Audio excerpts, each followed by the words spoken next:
അസ്സലാമു അലൈക്കും വറഹ്മത്തുള്ളാഹി വബറകാതുഹു. ബിസ്മില്ലാഹിർ റഹ്മാനിർ റഹീം. അൽഹംദുലില്ലാഹി റബ്ബിൽ ആലമീൻ. വസ്സലാത്തു വസ്സലാമു അലാ റസൂലില്ലാഹി വഅലാ ആലിഹി വസ്വഹ്ബിഹി അജ്മഈൻ. അമ്മാ ബഅദ്. അല്ലാഹു സുബ്ഹാനഹു വ തആല നമുക്ക് നാഫിയായ ഇൽമ നൽകട്ടെ. ജപ്തി, ഹജ്ർ, ഇതിൻ്റെ ചർച്ചയാണല്ലോ.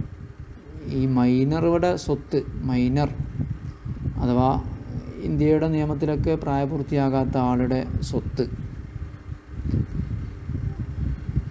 വിൽക്കാൻ നമ്മുടെ ഇന്ത്യൻ നിയമത്തിന് അനുവദനീയമല്ല. അങ്ങനെ വിൽപ്പന നടത്തിയാൽ ശരിയാവില്ല എന്നാണ് കണക്ക്. അത് നമ്മുടെ ഇസ്ലാമിലുണ്ട്. ഇസ്ലാമിൽ ഒന്നുകൂടെ വളരെ ശക്തമായ രീതിയിലുണ്ട്. പിന്നെ പ്രായപൂർത്തിയാവുക എന്നുള്ളതിൻ്റെ ഒരു മാനദണ്ഡം 9 വയസ്സ് മുതൽ പ്രായപൂർത്തിയാവാമെന്നാണ് ഇസ്ലാമിക കാഴ്ചപ്പാട്. ഹയതുണ്ടായാലും ഗർഭം ധരിക്കാനൊക്കെ ഉള്ള പ്രായമായി. പിന്നെ മനിയ് പുറപ്പെട്ടാലും പ്രായപൂർത്തിയായി. ചിലപ്പം മാക്സിമം 15 വയസ്സ് വരെയാണ് ഉണ്ടാവുക. 18 വയസ്സല്ല. ലോകത്ത് പല രാജ്യങ്ങളിലും പ്രായപൂർത്തി 15 വയസ്സായിട്ടാണ് കണക്കാക്കിയിട്ടുള്ളത്.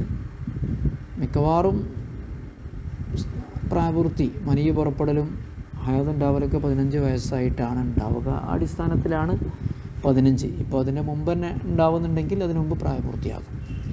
ഈ പ്രായപൂർത്തിയാകുന്നത് വരെ ഈ സ്വത്ത് കൈകാര്യം ചെയ്യാൻ ആർക്കും പാടില്ല. പ്രായപൂർത്തിയായാലും ഇവിടെ ഇന്ത്യൻ നിയമത്തിൽ 18 വയസ്സായ പിന്നെ സ്വന്തം ഇഷ്ടപ്രകാരമാണ്. അതേസമയത്ത് ഇസ്ലാമിൽ അങ്ങനല്ല. പ്രായപൂർത്തിയായി എന്ന് കരുതിയാൽ പോരെ, റഷീദും കൂടി ആകണം. ഇങ്ങനെ ആയിക്കഴിഞ്ഞാൽ സ്വത്ത് തിരിച്ചേൽപ്പിക്കണം എന്നുള്ളതാണ്. ഒബാദ ഇഫാഖത്തിൽ ജുനൂനി, മജ്നൂനി, ഭ്രാന്തൻ്റെ ഭ്രാന്ത് സുഖപ്പെട്ടതിന് ശേഷം, ഇഫാഖത്ത് തെളിയുക എന്നാണ് അഫാഖാണ് വാക്കിനർത്ഥം. അപ്പോൾ ബുലൂഗി സബിയി, കുട്ടിക്ക് പ്രായപൂർത്തിയായതിനു ശേഷവും, വലോബില റുഷ്ദിൻ, റഷീദ് അല്ലെങ്കിൽ പോലും, അത് ഞാൻ സമ്പത്ത് തിരിച്ചു കൊടുക്കുന്നതിനെക്കുറിച്ച് പറയുന്നുണ്ട്. ഒരാൾ ഇസ്ലാം സ്വഹിയാകണമെങ്കിൽ പ്രായപൂർത്തിയാവണം എന്നാണ്. അതുപോലെ തന്നെ ത്വലാഖ് സ്വഹിയാകണമെങ്കിലും പ്രായപൂർത്തിയാവണം. അതുപോലെ തന്നെ ഭ്രാന്തിൻ്റെ അവസ്ഥയിൽ ത്വലാഖ് സ്വഹിയാവില്ല. ഭ്രാന്തിൻ്റെ അവസ്ഥയിൽ ഇസ്ലാം സ്വീകരിച്ചാലും സ്വഹിയാവുകയില്ല. അപ്പം ഇതിനിടയിലും ശേഷം യസിഹുൽ ഇസ്ലാം, ഇസ്ലാം സ്വഹിയാകും. ത്വലാഖു, തലാഖും ഖുൽ എന്ന് പറഞ്ഞാൽ ത്വലാഖ് തന്നെയാണ്. പക്ഷേ പൈസ കൊടുത്തിട്ട്, ഭാര്യ ഭർത്താവിന് പൈസ കൊടുത്തിട്ട് തലാഖ് വാങ്ങുന്നതിൻ്റെ പരിപാടി പേരാണ് ഖുൽഅ്. ത്വലാഖിൻ്റെ അവിടെ പൈസ ഉണ്ടാവില്ല. വഖത തസറുഫുൽ മാലി, അതുപോലെ തന്നെ സാമ്പത്തികമായ കൈകാര്യവും സ്വഹിയാകും. പക്ഷേ അവിടെ നിബന്ധനയുണ്ട്. പ്രായപൂർത്തിയായാൽ മാത്രം പോരാ. ബഅദ റുഷ്ദി, റഷീദായതിനു ശേഷം, പക്വത വന്നതിന് ശേഷം. റഷീദാവുക എന്നാണ് നമ്മൾ നേരത്തെ പറഞ്ഞല്ലോ, ദീനും സമ്പത്തും നല്ല രീതിയിൽ കൈകാര്യം ചെയ്യാമെന്നല്ലേ. ഓക്കെ, ഏതായാലും ഈ കുട്ടിയുടെ സമ്പത്തൊക്കെ ജപ്തി ചെയ്ത് ഈ കുട്ടിയുടെ സമ്പത്തൊക്കെ സംരക്ഷിക്കേണ്ടത് ആരാണ്? കുട്ടിയുടെ വലിയ രക്ഷിതാവ് ആരാണ്? ഇതിൻ്റെ ചർച്ചയും കൂടെ ഇതിൻ്റെ കൂട്ടത്തിൽ നമുക്ക് ചെയ്യണം. നമ്മുടെ നിയമത്തിലൊക്കെ ഉണ്ട് കുട്ടീൻ്റെ രക്ഷിതാവ് ആരാണ്. ഇപ്പോൾ ചെറിയ മാതാവും പിതാവൊക്കെ വേറിരിഞ്ഞാൽ ആരാ കുട്ടീനെ പരിചരിക്കേണ്ടത്, സംരക്ഷിക്കേണ്ടത്? യതീമായ കുട്ടീനെ ആരാണ് സംരക്ഷിക്കേണ്ടത്? ഇങ്ങനെയുള്ള കുറേ ചർച്ചകൾ ഉണ്ടല്ലോ. അപ്പോൾ ഇസ്ലാമികമായിട്ട് നമ്മളൊക്കെ അത് അറിഞ്ഞിരിക്കൽ ആവശ്യമാണ്. തർക്കമുണ്ടാകും, കുട്ടീൻ്റെ സംരക്ഷണം ആരാ ഏറ്റെടുക്കേണ്ടത്. നോക്കൂ, വാപ്പ, വല്യപ്പ, ഉപ്പാൻ്റെ ഉപ്പ, ഇതാണ് അതിൻ്റെ നിയമം. ഉമ്മയും ഉമ്മാൻ്റെ ഉമ്മയും അല്ല. അപ്പോൾ വലിയ സ്വബിക്ക്, കുട്ടിയുടെ രക്ഷിതാവ്, അബുൻ അതിൽ നീതിമാനായ വാപ്പയാണ്. നീതിമാനായ വാപ്പയാണ്. അതിൽ ഇവിടെ ഉണ്ട് കേട്ടോ. അതിൽ പറഞ്ഞാൽ ഞാൻ നേരത്തെ പറഞ്ഞു. അതിൽ എന്ന് പറഞ്ഞാൽ നേരത്തെ പറഞ്ഞു അല്ലേ. വൻദോഷം ചെയ്യാതിരിക്കുക, അല്ലെങ്കിൽ തൗബ ചെയ്താൽ നീതി തിരിച്ചു കിട്ടും. വൻദോഷം ചെയ്യുക, അല്ലെങ്കിൽ ചെറുദോഷം പതിവാക്കി ചെയ്യുക. തിന്മകളേക്കാൾ നന്മകൾ വർദ്ധിക്കാതിരിക്കുക, അഥവാ നന്മകളേക്കാൾ തിന്മകൾ വർദ്ധിക്കുക. ഇങ്ങനെയുള്ള അവസ്ഥക്കാണ് അതിൽ നഷ്ടപ്പെടുക എന്ന് പറഞ്ഞത്. പിന്നെ അയാൾക്ക് ഫാസിഖ് എന്നാണ് പറയൽ കേട്ടോ. അത് നമ്മളവിടെ പറഞ്ഞിട്ടില്ല. ഫാസിഖ് എന്ന് അങ്ങനത്തെ ആൾക്കാർക്ക് പറയാം. വൻദോഷം ചെയ്ത ആൾ, ചെറുദോഷങ്ങൾ പതിവാക്കിയ ആളൊക്കെ ഫാസിഖ് എന്ന് പറയും. അതിൽ ഫിസ്ക്, ഇങ്ങനെ 2 പദമാണുള്ളത്. അതിൽ ഫിസ്ക് അല്ലെങ്കിൽ ഫാസിഖ്, അതിൽ.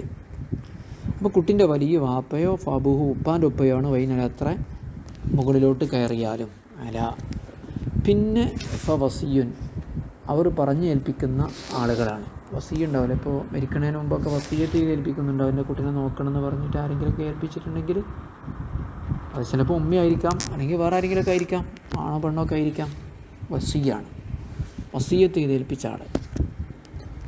അത് കഴിഞ്ഞാൽ പിന്നെ ഫഖാദി ബലദിൽ മൗലിയി, ഈ കുട്ടിയുടെ നാട്ടിലെ ഖാദിയാണ്.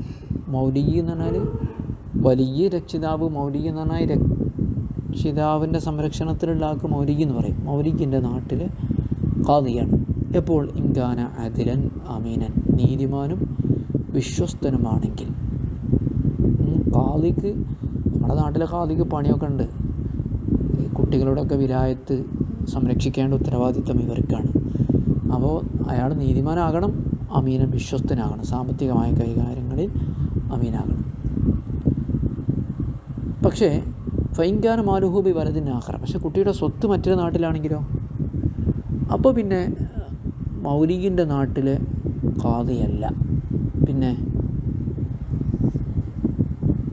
സമ്പത്ത് നിൽക്കുന്ന നാട്ടിലെ ഖാദിയാണ് വലിയ. വലിയു മാലിഹി, ഈ കുട്ടിൻ്റെ വലിയനെ കുറിച്ചാണ് നമ്മൾ പറയുന്നത്. കുട്ടിൻ്റെ നാട്ടിലെ വലിയൻ, കുട്ടിൻ്റെ നാട്ടിലെ ഖാദിയൻ.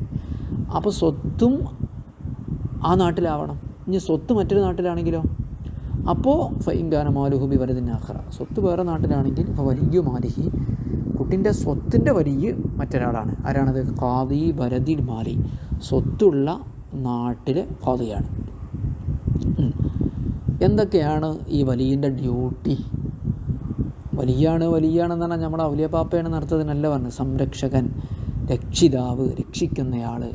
എന്താണ് അയാളെ അറിയോ?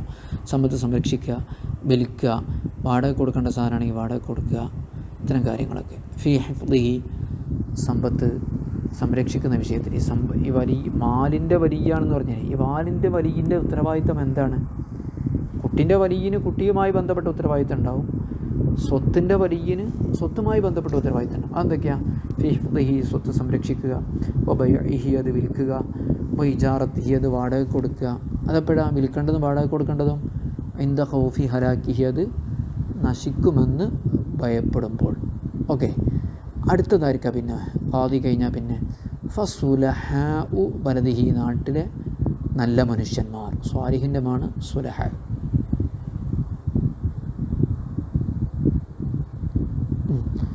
ഇനി കുട്ടീൻ്റെ കാര്യത്തിൽ മറ്റൊക്കെയുള്ള വലിയൻ്റെ ഉത്തരവാദിത്തങ്ങൾ എന്തെല്ലാം?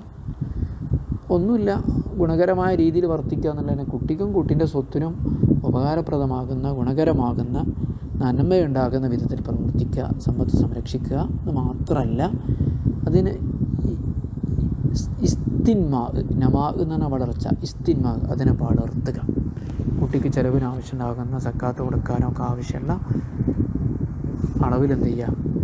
വളർത്തണം. അല്ലെങ്കിൽ ഇപ്പോൾ കുറേ സ്വർണ്ണമുണ്ട്, അതങ്ങനെ സക്കാത്ത് കൊടുത്ത് തീർന്നു പോകില്ലേ? അപ്പോൾ അത് വാടക കൊടുത്തിട്ടോ അങ്ങനെ എന്തെങ്കിലുമൊക്കെ ചെയ്തിട്ട് അതിനെ ഭൂമിയൊക്കെ ആണെങ്കിൽ കൃഷി ചെയ്തിട്ടും അതിൽ മറ്റ് കെട്ടിടങ്ങൾ ഉണ്ടാക്കിയിട്ടും ഒക്കെ എന്ത് ചെയ്യുക? സംരക്ഷണം നടത്തുക, വളർത്തുക. അപ്പോൾ യതസറഫുൽ വലിയ കൈകാര്യം ചെയ്യണം. വാപ്പയായാലും വാപ്പയല്ലെങ്കിലും ഖാദി ആയാലും നാട്ടിലെ സ്വാലിഹീങ്ങളാണെങ്കിലും ബിൽ മസ്ലഹത്തി, ഗുണകരമായ രീതിയിൽ കൈകാര്യം ചെയ്യണം. വയൽസമുഹു, വലിയന് നിർബന്ധമാണ് ഹിഫ്ദു മാലിഹി, കുട്ടിൻ്റെ സ്വത്ത് സംരക്ഷിക്കൽ. കുട്ടിൻ്റെ സ്വത്ത് സംരക്ഷിക്കൽ. ഇത് കുട്ടിൻ്റെ മാത്രമല്ല കേട്ടോ, ഇനി ഭ്രാന്തൻ്റെ ഒക്കെ അങ്ങനെ തന്നെയാണ്. ചിലപ്പം ഭ്രാന്തന് 50 വയസ്സായിട്ടുണ്ടാവും, അപ്പോഴൊക്കെ ഈ ഭ്രാന്തന് വലിയ ഉണ്ടാകും. അത് ഈ കുട്ടിൻ്റെ വലിയയിൽ ആരാണോ പറഞ്ഞത് അവരാണ്. നാട്ടിലെ സ്വാലിഹീങ്ങൾക്ക് ഉത്തരവാദിത്തം ഉണ്ട് എന്നുള്ള വളരെ പ്രധാനമായിട്ട് മനസ്സിലാക്കണം. ഇവിടെ നാട്ടിലെ ഖാദിക്ക് ഉത്തരവാദിത്തം ഉണ്ട്, അയാൾ അതിലും അമീനും ആണെങ്കിൽ അത് കഴിഞ്ഞാൽ പിന്നെ നാട്ടിലെ സ്വാലിഹീങ്ങൾക്കാണ് ഉത്തരവാദിത്തം. ശ്രദ്ധിക്കണം, അത് ചെയ്തിട്ടില്ലെങ്കിൽ പടച്ച റബ്ബിൻ്റെ മുന്നിൽ ചോദ്യം ചെയ്യപ്പെടും. എടാ, നിൻ്റെ നാട്ടിലുണ്ടായിരുന്ന ഒരു ഭ്രാന്തൻ, അല്ലെങ്കിൽ നിൻ്റെ നാട്ടിലുണ്ടായിരുന്ന ഒരു കുട്ടി, ആ കുട്ടിക്ക് വലിയ നീയായിരുന്നല്ലോ, നീ എന്തുകൊണ്ട് ശ്രദ്ധിച്ചില്ല എന്ന്. നോക്കൂ, എത്സറബിൽ വലിയ ബിൽ മസ്ലഹത്തി, ഗുണകരമായ രീതിയിൽ വലിയ കൈകാര്യം ചെയ്യണം. എൽസമു ഹിഫ്ളുമാലി, സ്വത്ത് സംരക്ഷിക്കൽ നിർബന്ധമാണ്. വസ്തിന്മാ ഉഹു, അതിനെ വളർത്തലും, ഖദറൻ നഫഖത്തി, ചെലവിൻ്റെ അളവിലും, സക്കാത്തി, സക്കാത്തിൻ്റെയും, വൽ മുഅനി, മറ്റ് ചെലവുകളുടെ അളവിലും വളർത്തണം. ഇൻ അംകനഹു, വളർത്താൻ സാധ്യമാണെങ്കിൽ. എല്ലാ സ്വത്തും വളർത്താൻ കഴിയില്ലല്ലോ, വളർത്താൻ സാധ്യമാണെങ്കിൽ. നഫക്കത്ത്, സക്കാത്ത്, മോന്. നഫക്കാറുമ്പോൾ ഭക്ഷണം, മോനെ അറിയുമ്പോൾ വസ്ത്രം, അങ്ങനത്തെ കാര്യങ്ങളൊക്കെ അല്ലേ, ഫീസ് മറ്റതൊക്കെ ഒക്കെ പെട്ട് മോനിൽ. മോനത്തിൻ്റെമാണ് മോന്. ഈ പൈസയുമായിട്ട് യാത്ര പോകാൻ പറ്റുമെന്നാ. വലഹു സഫ്രു ബിഹി, അതുകൊണ്ട് യാത്ര പോകാം. ഫീ തരീഖിൻ ആമിനിൻ, സുരക്ഷിതമായ വഴിയിൽ യാത്ര ചെയ്യാം. ലി മഖ്സദിൻ ആമിനിൻ,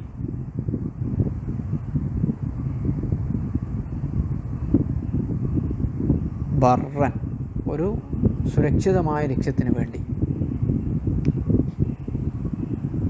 ബർറൻ, കരയിൽ യാത്ര ചെയ്യാം. സുരക്ഷിതമായ വഴിയായിരിക്കണം, സുരക്ഷിതമായ ലക്ഷ്യത്തിന് വേണ്ടിയായിരിക്കണം. മഖ്സദ് നാമിനായിരിക്കണം, ത്വരീഖ് നാമിനായിരിക്കണം. അത് കരയിൽ യാത്ര ചെയ്യാൻ പറ്റുള്ളൂ. ലാ ബഹ്റൻ, കടൽ യാത്ര ചെയ്യാൻ പറ്റില്ല. കാരണം കടൽ പഴയ കാലത്തൊക്കെ വളരെ അപകടകരമായിരുന്നല്ലേ യാത്ര, പായക്കപ്പലും മറ്റുമൊക്കെ അല്ലേ.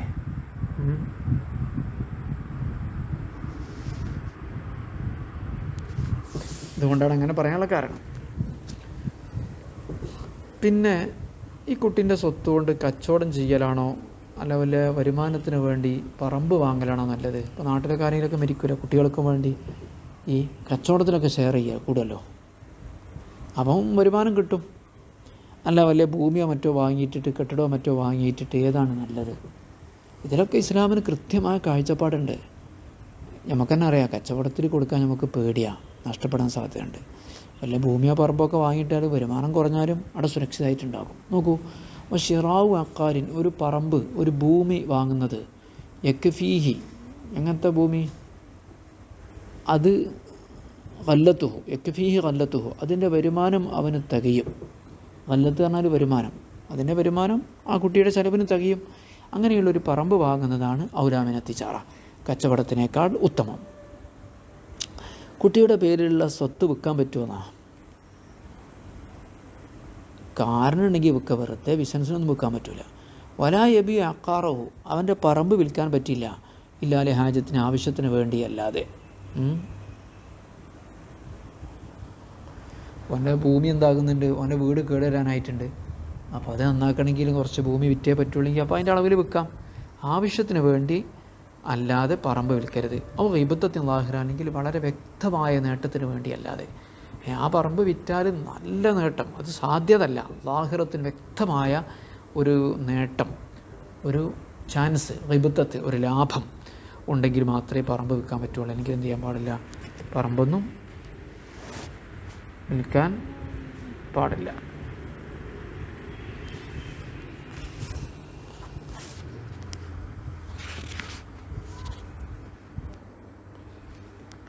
ഇനി നമുക്കൊന്നുകൂടെ അർത്ഥം വെച്ചിട്ട് അവസാനിപ്പിക്കാം.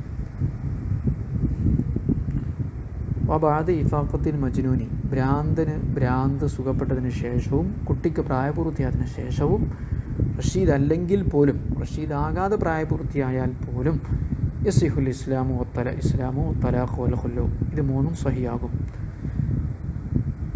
വഖദ തസ്റൂൽ മാലിയു, സാമ്പത്തിക കൈകാര്യവും സഹിയാകും, പക്ഷേ ബാദ റുഷ്ദിന് ശേഷമാണ് എന്ന് മാത്രം. മറ്റേ റുഷ്ദ് അല്ലെങ്കിലും അലോബില റുഷ്ദി. വലിയ സബിയ് അബുൻ അദനൻ, കുട്ടിൻ്റെ വലിയ നീതിമാനായ വാപ്പയാണ്. ഫാബൂബിൻ്റെ വാപ്പാൻ്റെ വാപ്പയാണ്.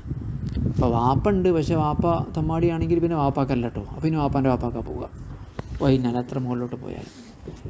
പിന്നെ വസിയാണ്, അവരൊക്കെ നീതിമാന്മാരാകണം കേട്ടോ, പ്രത്യേകം പറയേണ്ടതില്ല. വാപ്പ നീതിമാന്മാരാകണം സ്ഥലത്തുണ്ടെങ്കിൽ പിന്നെ ഇവർക്ക് ആ നിബന്ധന ഉണ്ടാവുമല്ലോ. ഖാദി ബലദിൽ മൗലിയി, പിന്നെ ഈ സംരക്ഷിക്കപ്പെടുന്നവൻ്റെ നാട്ടിലെ ഖാദിയാണ്. ഇൻകാന അദിലൻ അമീനൻ. ഇൻകാന മാലുഹു ബി ബലദിൻ ആഖിർ, അപ്പോൾ ഈ കുട്ടിയുടെ സ്വത്ത് മറ്റൊരു നാട്ടിലാണെങ്കിൽ അപ്പോൾ പിന്നെ അവൻ്റെ വലിയ കുട്ടീൻ്റെ നാട്ടിലെ വലിയാണ് ഖാദിയാണ്. വലിയ മാലിഹി, സ്വത്തിൻ്റെ വലിയ ഖാദി ബലദിൽ മാലി, സ്വത്തിൻ്റെ നാട്ടിലെ ഖാദിയാണ്. ഫിഹിഫ്ലിഹി വബൈഹി, സൂക്ഷിക്കുന്നതിലും വിൽക്കുന്നതിലും, വിചാരത്തിഹി, വാടക കൊടുക്കുന്നതിലും, ഇന്ത ഖോഫി ഹലാക്കിഹി, നശിക്കുമെന്ന് ഭയപ്പെടുന്ന സന്ദർഭത്തിൽ. പിന്നെ അതൊക്കെ കഴിഞ്ഞാൽ സുലഹാവ് ബലദി, നാട്ടിലെ സ്വാലിഹ്യങ്ങളാണ്. യതസറഫുൽ വലിയ കൈകാര്യം ചെയ്യുമ്പോൾ മസ്ലഹത്തി, ഗുണകരമായ രീതിയിൽ. വയൽസമുഹു, വലിയ നിർബന്ധമായ ഹിഫ്ദ് മാലി, സ്വത്ത് സംരക്ഷിക്കൽ, വസ്തിൻ മാഹു, അതിനെ വളർത്തലും, ഖദറൻ നഫഖതി വ സക്കാത്തി, നഫഖൻ്റെയും സക്കാത്തിൻ്റെയും അനുകളുടെയും അളവിൽ. ഇന്നംകനഹു, സാധിക്കുമെങ്കിൽ. മോഹനത്തിനുമാണ് മോഹന്. വലഹു അവനുണ്ട് അസഫർ ബേതുകൊണ്ട് യാത്ര പോകാം ഫി ത്വരീഖിൻ ആമിനിൻ സുരക്ഷിതമായ വഴിയിൽ ഈ മഖ്സദിൻ ആമിനും സുരക്ഷിതമായ ലക്ഷ്യത്തിന് വേണ്ടി ബറൻ കരയിൽ ലാ ബഹ്റൻ കടലല്ല. ഷിറാഉ അഖാരിൻ ഒരു പറമ്പ് വാങ്ങുന്നത് ഭൂമി വാങ്ങുന്നത് യക്ഫീഹി ഖല്ലത്തുഹു അതിൻ്റെ വരുമാനം അവന് തികയും. അങ്ങനെയുള്ളൊരു പറമ്പ് വാങ്ങുന്നതാണ് ഔലാ നല്ലത് മിനത്തി ജാരത്തി കച്ചവടം ചെയ്യുന്നതിനേക്കാൾ.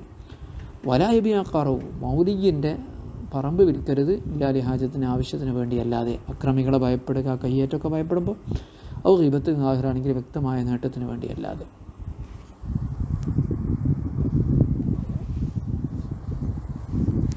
ഓക്കെ,